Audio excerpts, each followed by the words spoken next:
ആമീൻ പറയുക, ഫാത്തിഹക്ക് ആമീൻ പറയുക എന്നത് സുന്നത്താണ്. അത് നിസ്കാരത്തിലും അല്ലാത്ത സമയത്തും ഫാത്തിഹ ഓതിയ ആമീൻ പറയുന്ന സുന്നത്താണ്. നിസ്കാരത്തിൽ മുഅക്കദായ സുന്നത്താണ്, വളരെ ശുദ്ധമായ സുന്നത്താണ്, ഇത് ഒഴിവാക്കരുത്. ആമീൻ എന്നാൽ ഇസ്തജിബ് എന്നാണ് അതിന്റെ അർത്ഥം. നീ ഉത്തരം നൽകണേ അല്ലാഹ്. ആമീൻ പറയുമ്പോൾ പലരും അത് പിഴവുകളോടുകൂടെയാണ് നിശ്ചയിക്കുന്നത്, അല്ലെങ്കിൽ അത് അതിന്റെ അർഹമായ രൂപത്തിലല്ല. എല്ലാവരും തെറ്റാണ്. ചിലര്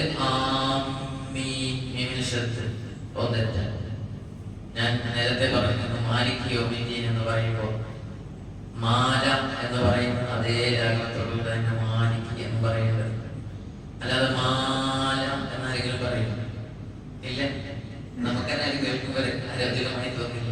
നിന്റെ മാല ഒന്ന് തരുമോ? വളരെ ബോറായി തോന്നും. എന്താണ് നീ മലയാളം പഠിച്ചിട്ട് ഇതേപോലെയാണ് അറബി പഠിച്ചിട്ടില്ല എന്ന് ചോദിക്കും. അപ്പൊ ആമീൻ എന്നല്ല, ആമീൻ ഇങ്ങനെയാണ് മീൻ എന്നിടത്താണ് കിട്ടേണ്ടത്. ആമീൻ. എല്ലാവരും എന്റെ കൂടെ എന്ന് പറഞ്ഞു ആമീൻ. ഒന്നുകൂടെ ആമീൻ. ഒന്നുകൂടെ അങ്ങനെ പരിശീലിക്കണം. ഇനി ആരും തെറ്റില്ല. ചിലർക്ക് വല പോകാനേന്ന് പറയുമ്പോഴേക്ക് ഞാൻ അടിയിട്ടുണ്ട്. ആമീൻ പഠിച്ചിട്ട് പിന്നെ തെറ്റിച്ചാൽ അടി കൊടുക്കില്ല. അപ്പൊ ആമീൻ എന്നാണ് പറയുന്നത്.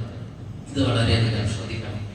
ഇനി ഏറ്റവും വലിയ ഒരു നഷ്ടം തമ്മിൽ പല ആളുകൾക്കും സംഭവിക്കുന്നു എന്നതാണ് ഹബീബായ റസൂലുള്ളാഹി സ്വല്ലല്ലാഹു അലൈഹി വസല്ലം തങ്ങൾ പറഞ്ഞു, ഇദാ ഖാല അഹദുക്കും ആമീൻ, നിങ്ങളിൽ ആരെങ്കിലും ആമീൻ പറഞ്ഞാൽ വഖാലത്തിൽ മലായികതു ഫിസ് സമാഇ ആമീൻ, ആകാശലോകത്ത് നിന്ന് മലക്കുകളും ആമീൻ അതിനോട് കൂടെ പറയും. അപ്പൊ ഫാത്തിഹ ഓതുന്ന അവസരത്തിൽ മലക്കുകൾ നമ്മുടെ ആമീൻ വലദ്ദാലിൻ എന്ന് ആമീൻ പറയും. ഫവാഫഖത് ഇഹ്ദാഹുൽ ഉഖറ, രണ്ടുപേരുടെയും ആമീൻ യോജിച്ചു വന്നാൽ ഗുഫിറ ലഹു മാ തഖദ്ദമ മിൻ ദംബിഹി മുഹമ്മദ് റസൂലുള്ളാഹി സ്വല്ലല്ലാഹു അലൈഹി വസല്ലം. ആ ജമാഅത്തിൽ പങ്കെടുത്ത എല്ലാവരുടെ ദോഷം അല്ലാഹു സുബ്ഹാനഹു വ തആല പൊറുക്കും. അപ്പൊ നമ്മുടെ ആമീൻ ആരുടെ ആമീനുമായി യോജിക്കണം?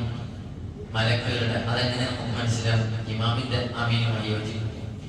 ഇമാമിന്റെ ആമീനുമായി യോജിക്കുമ്പോൾ മലക്കുകളുടെ ആമീനുമായി യോജിക്കും. പക്ഷെ ചില ആളുകൾ എന്ന് പറയാനായി കാത്തിരിക്കാൻ ചാടി അങ്ങനെ പാടില്ല. കാരണം എന്ന ഒരു സമയം സുബ്ഹാനല്ലാഹയുടെ ഒരു ഖദർ അതെന്ത് ചെയ്യുന്നുണ്ട്? ഇമാം അവിടെ നിൽക്കണം. ആ സമയം നമ്മൾ മനസ്സിലിങ്ങനെ കാണണം. എന്നിട്ട് ആമീൻ പറയാൻ പാടില്ല. ഞാനൊന്ന് പറയാം, പരിശീലിക്കേണ്ട വിഷയം തന്നെയാണ്. നിങ്ങൾ ആലോചിച്ച് സിമ്പിളായിട്ട് നമുക്ക് മഫ്റത്തിൽ ഒരു ദിവസം എത്ര ജമാഅത്തിൽ നമ്മൾ പങ്കെടുക്കുന്നത്? ഒരു തറാവീഹ് വിത്ർ തന്നെ നിങ്ങൾ നോക്ക്, 23 ആമീൻ നമുക്ക് പറയാൻ കഴിയും. ആ 23 ആമീനിൽ മലക്കുകളുടെ ആമീനുമായി യോജിച്ചാണ് നമ്മുടെ ആമീൻ വരുന്നത് എങ്കിൽ എത്ര ദോഷങ്ങൾ പറഞ്ഞു, എത്ര ദോഷങ്ങൾ പറഞ്ഞു. സിമ്പിളായ ഒരു കാര്യം. പക്ഷെ ഇതൊന്നും നമ്മൾ ശ്രദ്ധിക്കുന്നില്ല. വളരെയധികം ശ്രദ്ധിക്കണം. ഇനി നമുക്ക് അപ്പൊ ഞാൻ പറയാം വലദ്ദാലിൻ എന്ന് പറയാം. അപ്പൊ ഞാൻ ഉച്ചത്തിൽ റബ്ബി ഗ്ഫിർലി എന്ന് പറയും. എന്തിന്? അത് കഴിഞ്ഞിട്ട് നിങ്ങൾ ആമീൻ പറയാൻ പാടില്ല. 3 തവണ ഞാൻ പറയും. 3ാമത്തെ തവണ ഞാൻ സൈലന്റ് ആയിരിക്കില്ല. അപ്പൊ നിങ്ങളത് പരിശീലിക്കാൻ വേണ്ടിയാണ്.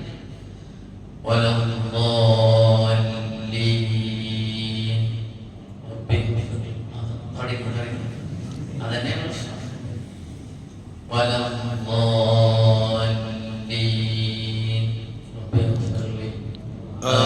ആമീൻ. ആമീൻ.